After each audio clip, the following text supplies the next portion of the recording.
first 2 to 3 years after my accident were hard. It was frustrating. I was just wanting to get out there and do it, and sort of that first paddock I mustered, I ended up in a bit of a mess and bawling my eyes out because it was just such a reality hit with, whoa, this is going to be a lot harder, you know, than I ever thought. I've worked really hard to get to this point now. I didn't think that I could be as strong mentally and physically that I am. Once you get that mental health real strong, life's good.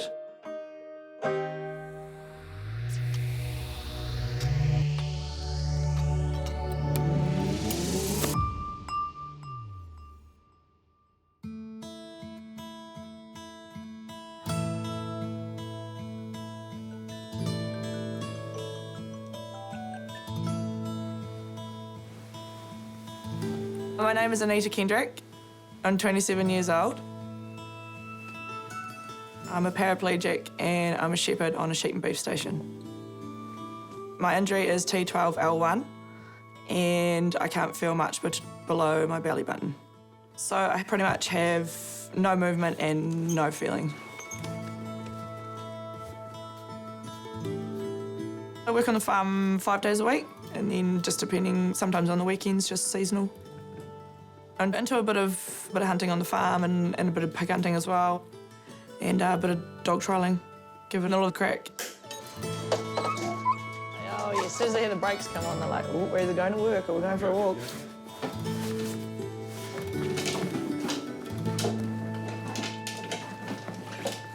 I've been shepherding for 12 years. So the majority of my work is stock work. So do a lot of mustering throughout the year, shifting stock, lane work, a little bit of yard work here and there when I'm needed. The majority of my work is with my dogs. So as a shepherd in a wheelchair, my dogs are the tool that allows me to do my job. Without my dogs, I wouldn't have a lot of work and I wouldn't be able to do my job. Get in, Jono! Get in, Dale, get in. So I'd been working casual for just over 2.5 years before I had my accident. It was October 24th, 2011. So I was doing a bit of casual mustering for an old neighbour, and it was docking time, and I went off mustering while Cliff and the crew stayed docking. So we were docking lambs up in the sheepyards up the valley there. Anita and her dad were giving me a hand. Anita came out to muster the next lot. We could see, you know, where she was. We're following around, and then we thought, well, she shouldn't be too far away, maybe another 10 minutes and she'll be back at the yards. We carried on docking and Anita didn't turn up. I'd been out there before, but that was sort of a couple of years before that. Came to a bit of a track that I didn't really like the look of. So I went round the other side of the hill to try and find another way out.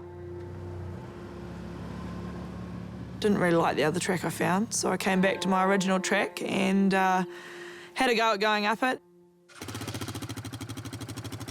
I was on a bigger bike than I was used to and gave it too much throttle on a bit of a bump.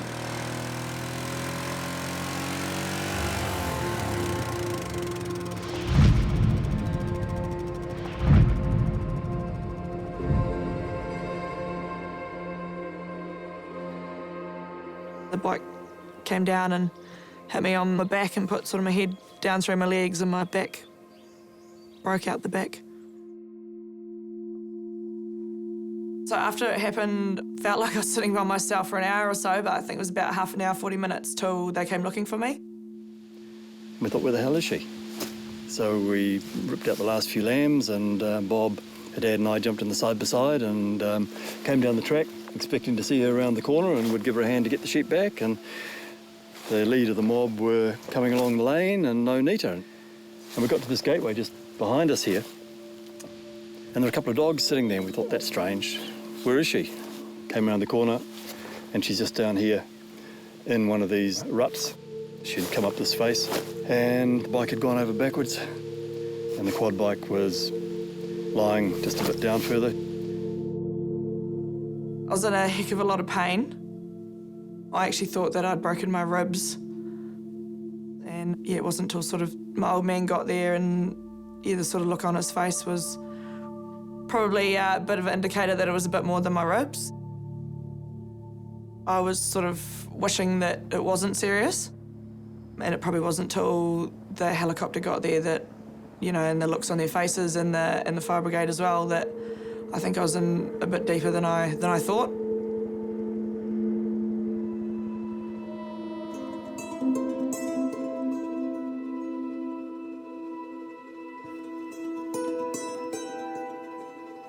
So they took me straight to Waikato Hospital.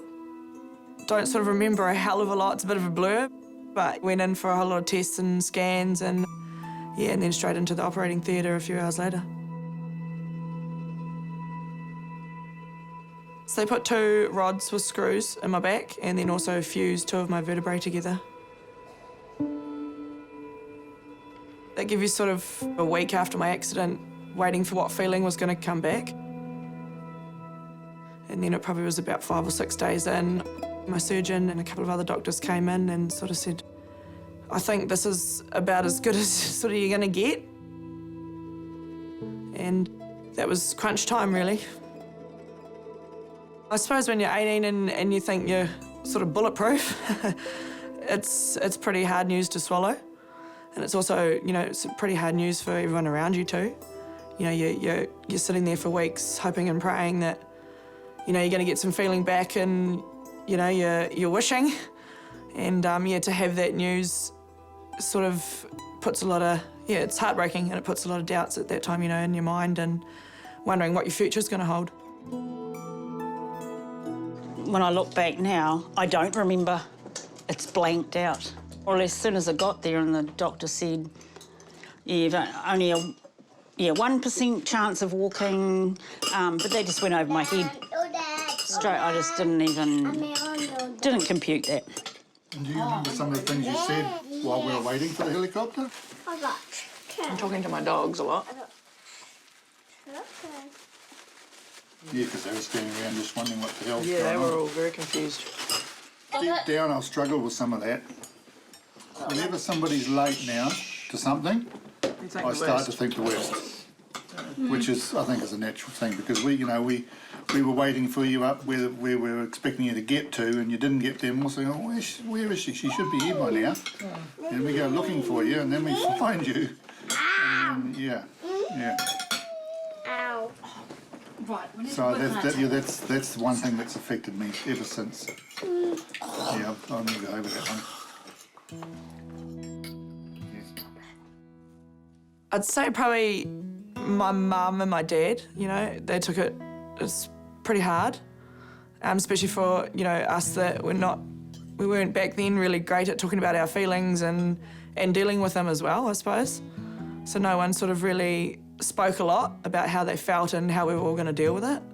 And yeah, it's been pretty hard on my whole family really, and my brothers as well, So had to learn as we go and what works and what doesn't work. Please, Mummy, there.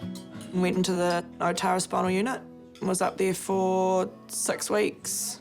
Did a lot of physio and then learning all about how my body was going to work after the accident, also how it was going to be taking all the stuff that I learnt from the spinal unit, putting it back into use at home.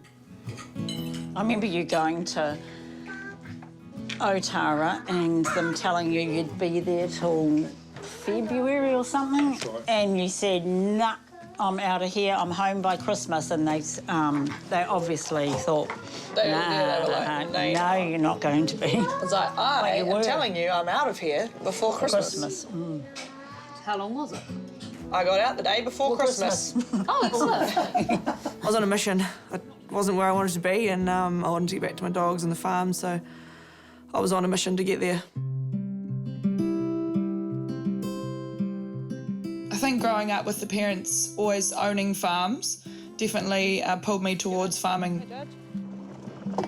My childhood was very busy. I have 2 older brothers.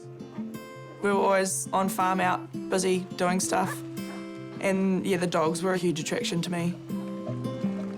Anita grew up in farming environment, so she was always outdoors and always doing things out with her brothers, even though they were a little bit older than her, and had to try and keep up with them all the time. Anita was not really a troublemaker.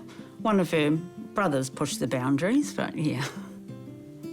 Always with animals, dogs, loved her cats then, and horses as well. But your dogs were usually the main feature. Anita's always been quite a bossy child, so she could always make the dogs do what she wanted right from the beginning. Used to go and retrain her father's working dogs. Was quite good at borrowing my old man's dogs and teaching them tricks and out on the farm. So yeah, dogs have always been a huge passion. I was about 10, I got my first border collie. Bought Tess and started doing agility. Yeah, originally got into them from watching Tuck's Wonder Dogs.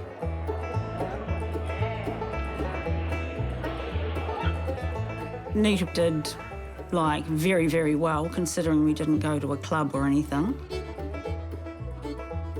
At home, she made all her own gear with a hammer and old timber. Didn't really know exactly what I was doing, but just winged it with a bit of farm gear that we had and Dad making up some jumps and tyres and stuff. And then off they went, yeah. And then she popped out and she says, "Is it safe to come out yet?" Loved her animals, always right from the beginning, and always knew what work she was going to do, farming, and that was it, right from very small.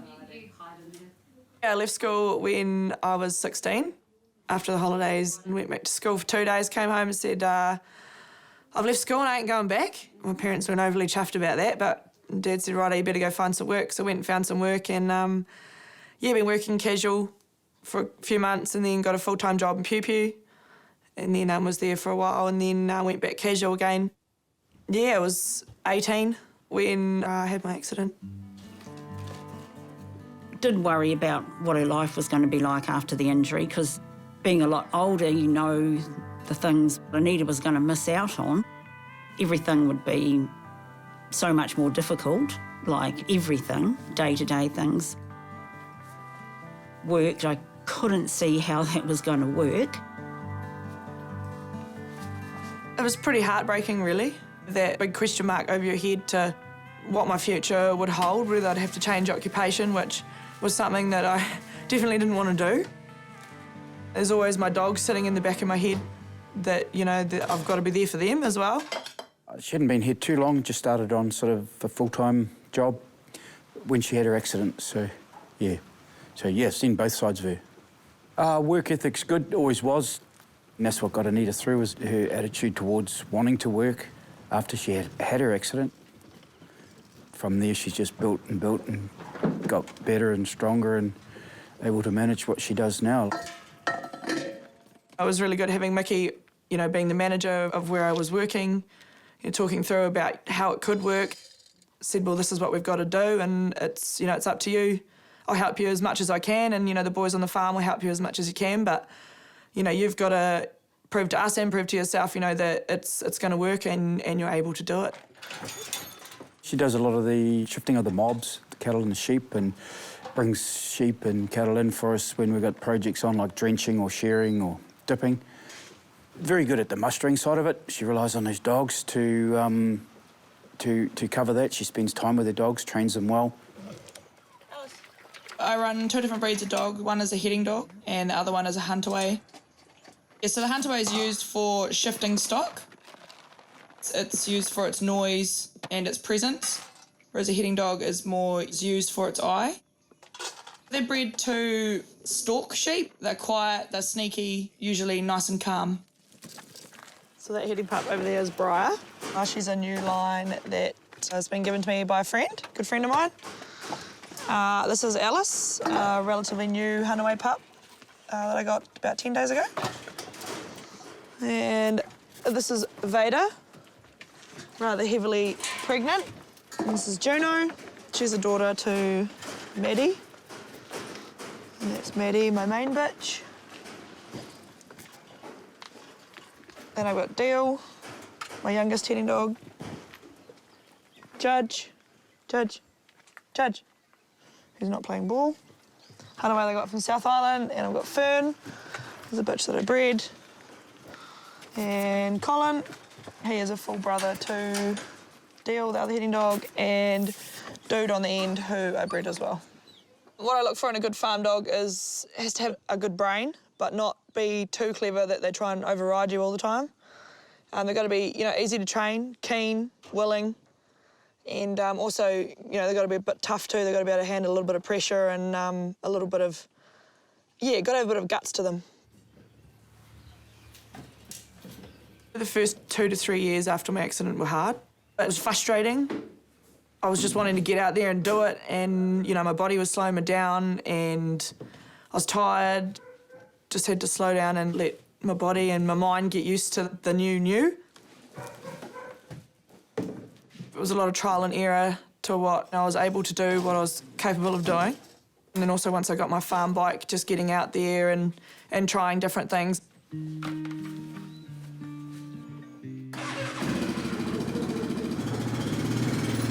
I've got a Yamaha Wolverine side by side. It's got 2 seats on the front and then a tray on the back for the dogs. So the difference with my vehicle is I've got hand controls. Regular side by side would have the foot controls for your stop and go.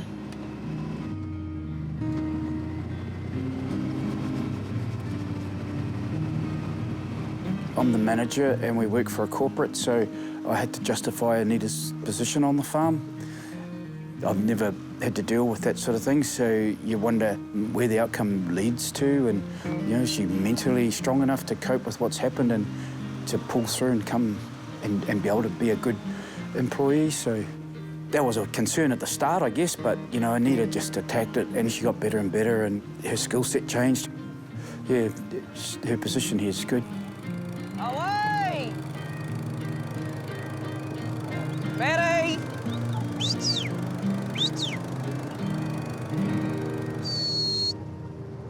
Get in, Dude.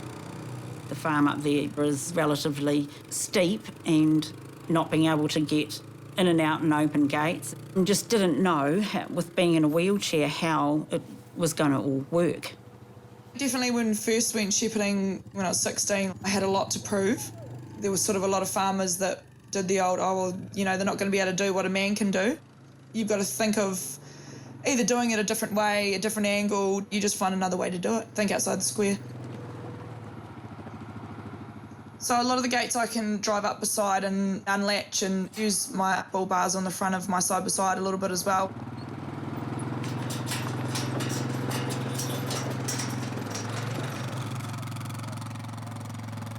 I've got a shepherd's crook that's been changed with a hook on the front so I can pull and push gates. Also having to use my dogs as my legs, so putting them in places where they need to be and quite often using my dogs for things that people would usually use their legs for. So it might be I can't get a gate shut, so I might leave a couple of dogs in the gateway till someone's able to shut it for me. Before I had my accident, used to just being able to go out and muster a paddock, and then all of a sudden your dogs had to try and adapt to this new person that wasn't getting out of the ute and was screaming and yelling at them. And I think sort of that first paddock I mustered, I ended up in a bit of a mess and bawling my eyes out because it was just, it was just such a reality hit with, whoa, this is going to be a lot harder, than I ever thought. And especially, being so close to my dogs, and then all of a sudden having that disconnection with them was really quite hard. With me not being able to get out, it's slightly more confusing for them sometimes. They're a little bit unsure, whereas if you're able-bodied, you can get out and go and walk 20 metres one direction to get them started.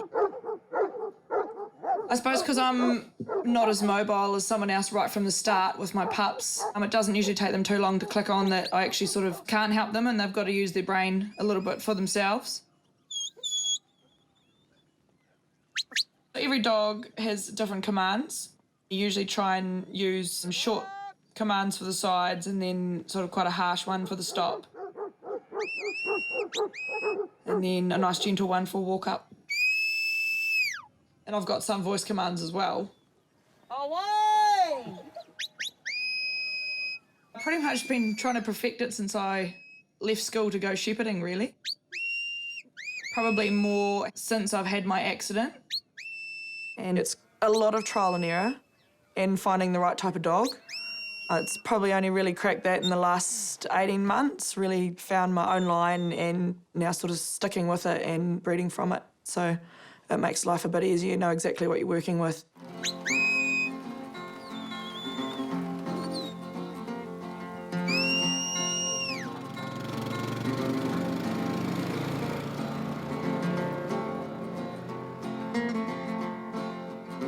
Probably pretty lucky that I work with quite a few people on a daily basis, so I'm seeing people all the time, but it's definitely important to have that social group and to get out and meet new people. The Cosy Club's really good. Usually go down there kind of once a week. They cook a mean feed and good chance for everyone to have a catch up, and especially with living by myself too, you know, you sort of get over talking to yourself and talking to dogs, so it's quite nice to have a catch up with your mate and compare notes on what's going on, and we'll go down and go for a hunt and muck around, so no, it's good. It's good having sort of like a second family, really. Rugby season kicked off, Jack, or nah? Yeah. Ready for Saturday. So we're going to Talbot. Yeah, always been in a pretty tight-knit community. They're seeing that, you know, I'm out there doing it. Yeah, and going hunting and working and stuff, so there's no I feel sorry for you. You know, they just treat me like one of the boys. And yeah, it's good. It's really good. Make sure you send those dairy cows back over the boundary fence. I don't think they'll be coming over the fence tomorrow. He's got to No, I noticed it yesterday.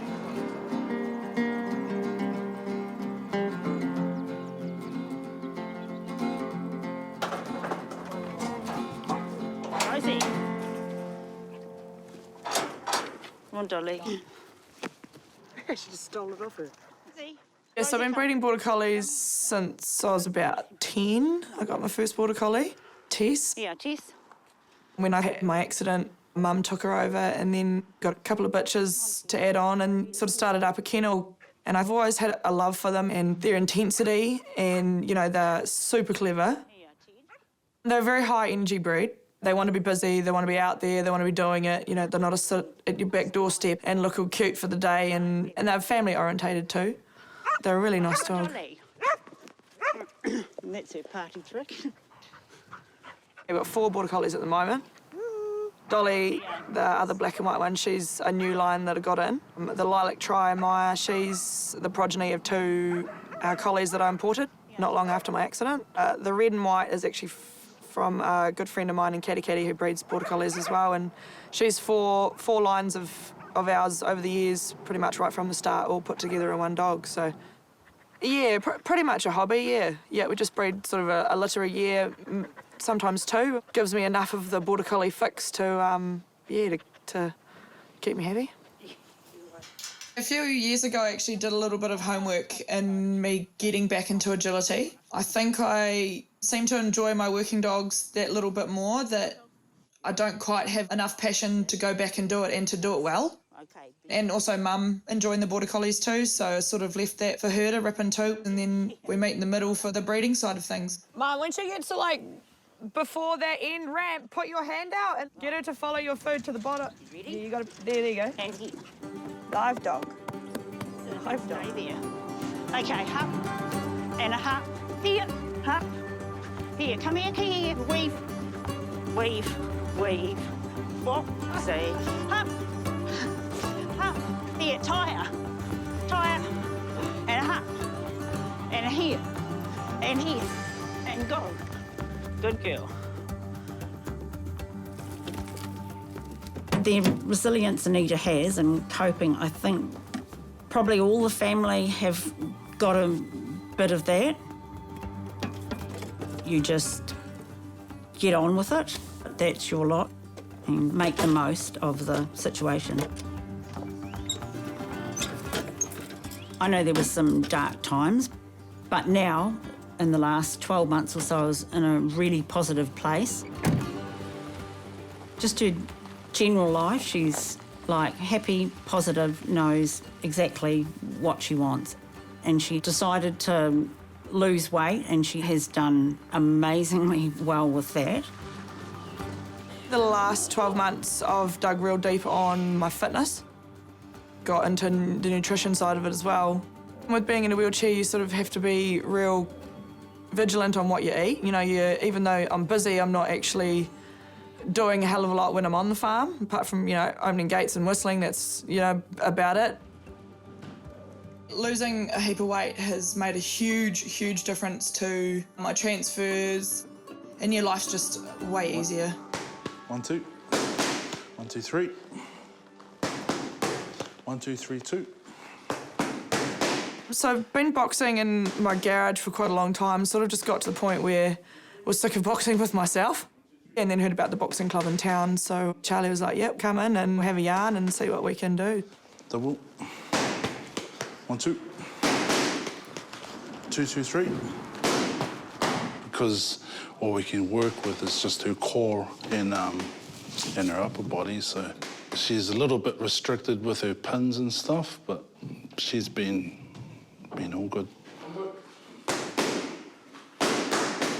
I've loved the research for how I can help her. We've come out with our own ideas, and it's just been good for my brain to keep coming up with different training drills for her.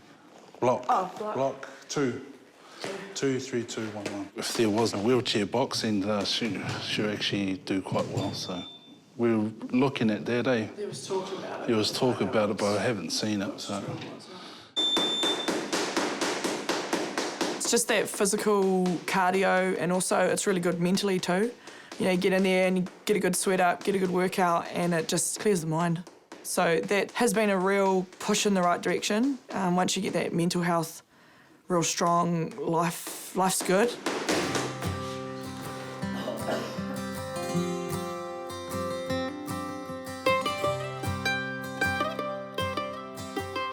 I'm just really proud of how she's coped with everything that's happened since her accident.